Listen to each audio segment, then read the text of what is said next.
હવે અજ્ઞાનીના ધર્મ જાણો.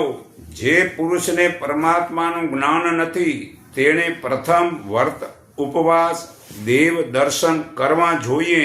વળી આમ તિલક માળા ધારણ કરીને હરિકથા સાંભળવી, સત્ય સમાગમ તથા ગુરુનું પૂજન કરવું અને જ્ઞાનીની સેવા કરવી અને અનાજનું, ધનનું, વસ્ત્રનું વગેરેનું શ્રદ્ધાથી દાન આપવું, આ સર્વ અજ્ઞાનીના ધર્મ છે.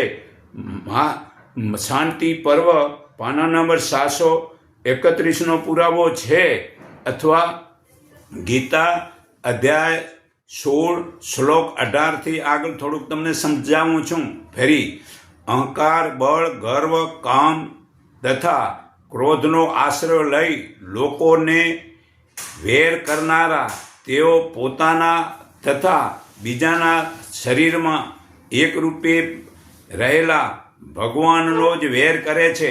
તેવા પાપી નરાધમોને ભગવાન વારવાર આ અસુરી યોનિમાં જ નાખે છે.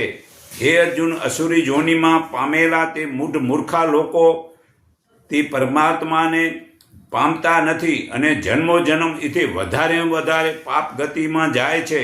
કામ, ક્રોધ, લોભ આ આત્માનો નાશ કરનાર અર્થાત તો અધોગતિમાં લઈ જનાર આ નરકનું દ્વાર છે. હે અર્જુન, આ 3 પ્રકારના નરક દ્વારથી મુક્ત થયેલો મનુષ્ય આત્માનું કલ્યાણ થાય તેવા કર્મ કરે અને તેથી તે પરમ ગતિ પામે છે.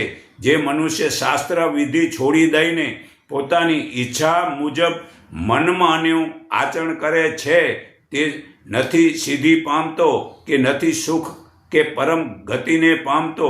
તેથી કરવા યોગ્ય અને ન કરવા યોગ્યનો નિર્ણય કરવામાં તારે માટે શાસ્ત્ર જ પ્રમાણ છે. માટે શાસ્ત્ર જે કર્મો કરવાનું વિધાન કહેલું હોય તે જાણી તારે કરવું એ જ યોગ્ય છે. તો જ તારામાંથી આ અજ્ઞાન જશે. આવું ગીતામાં પણ પુરાવો છે.